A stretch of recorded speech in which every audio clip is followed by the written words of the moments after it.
So this company sent me this cat brush, so I just want to do a quick unboxing and go ahead and do a quick demo to see if my cat Tiger likes it.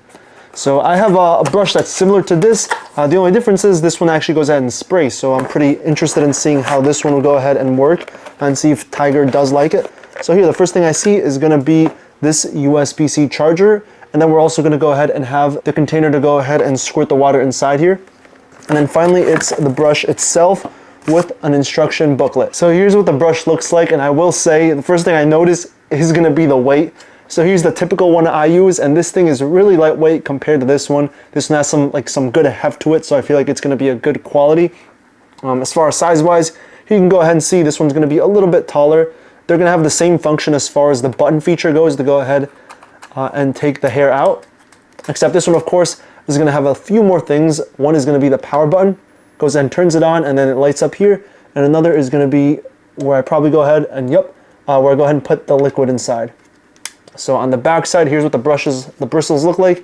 And there is like this plastic piece that I have to go ahead and take off. Yeah, it comes right out from the bottom there. And now this fully goes ahead and extends inwards. So here you can see how the bristles go ahead and look like. And there is going to be a white tip on the top. This is just to go ahead and prevent me from like accidentally piercing him.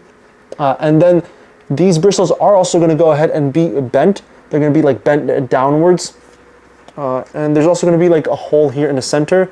And then, yeah, there's nothing else here except for the charging port. He does go ahead and like it. He really likes being groomed.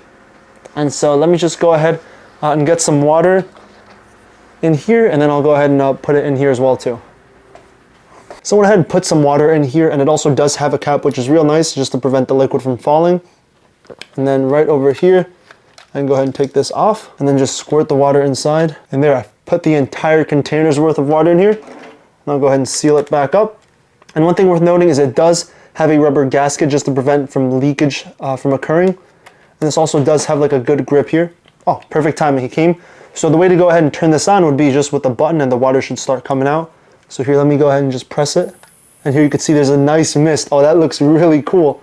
And then I hear like a sound as well too. And yeah, I press it once and it goes ahead and does that.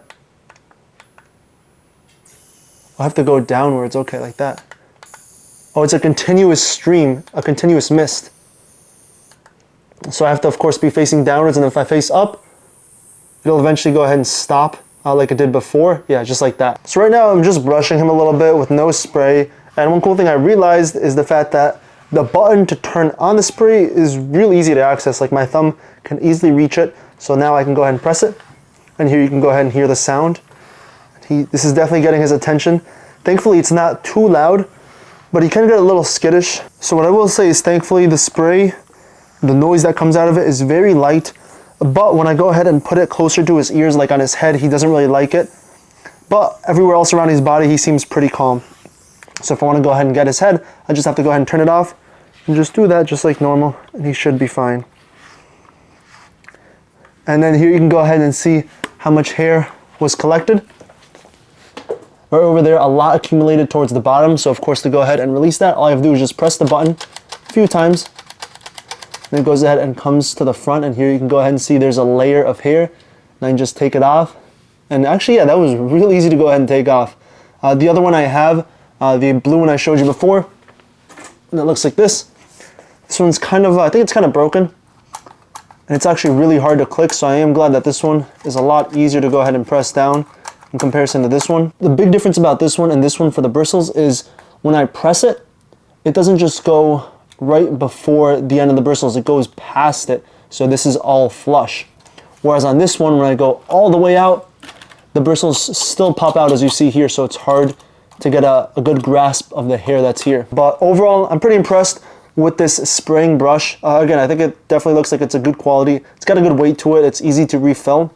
And that little vial, I used it, but honestly, I don't think it's really necessary. You can just kind of put this under the sink and just put a little bit of water in here. And once you see it's filled up, just go ahead and stop and put it back. But yeah, overall, I'm gonna go ahead and keep using this.